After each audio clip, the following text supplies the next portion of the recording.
She's a Harvard graduate, has a proven track record of sales performance in the federal arena, and while in the military, she flew Apaches and Black Hawk helicopters. Here is Serena Washington in this week's Vets Talk. It's an honor and a joy and a privilege to serve in the armed forces, and I'm so thankful that I got to experience it myself.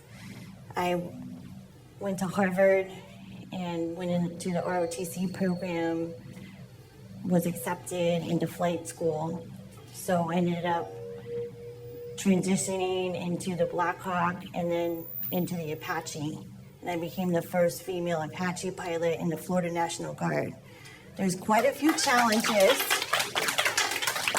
with being a female combat pilot and flying with people who had never flown with a woman before, or someone who has a ponytail. So there were quite a few challenges in an uphill battle to be able to prove myself that I was worthy of the call, and that I also had the capability and the intelligence level and the requisite training to be able to perform on the battlefield. So a long journey, one that I savor every moment. I did take a tour to Kuwait and flew in Iraq. We had the Southern Iraq medevac mission and light utility lift mission, and I was cross-trained in MI, so I became S2 for my battalion, but I was in country, became joint. So we were a joint service organization, and we did fly with the Navy at that time.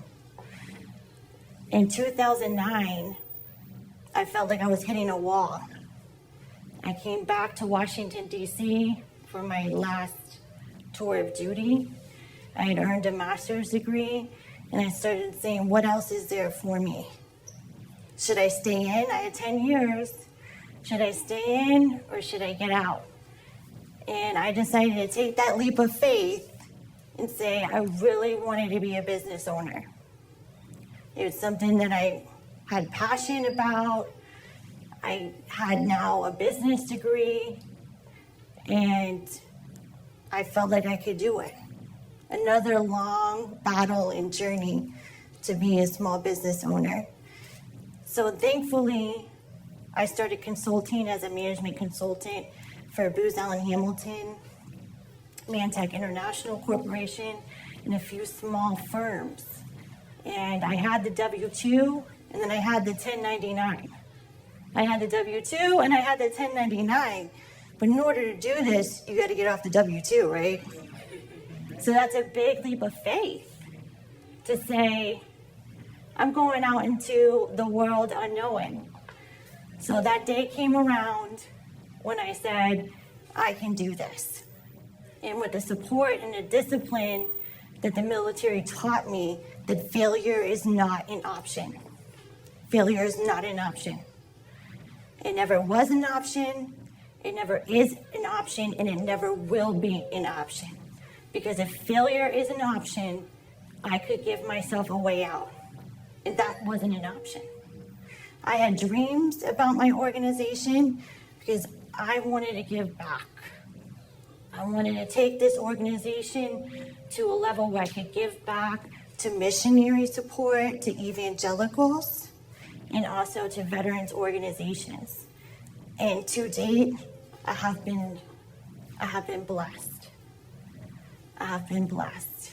And I'm very thankful for those other veterans who have supported me through this. The retirees, the ones that are now defense contractors, the old and the wise. There have been so many people in the veteran community who have believed in me and still do. And that is so important, that people around you that believe in you. And that's what we had when we were in the military. We had a lot of people around us that believed in us.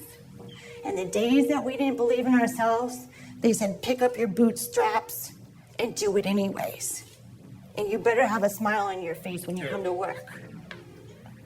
And that's what I need. is to have good quality people around me that believe in me. And part of the learning curve of being a business owner is to have many mentors around you. Not just relying on one, but having many. Getting into a good CEO roundtable, getting with people who are more experienced in your industry, but see you and want to mentor you. And they are out there. And they don't ask for anything in return because that's what veterans do.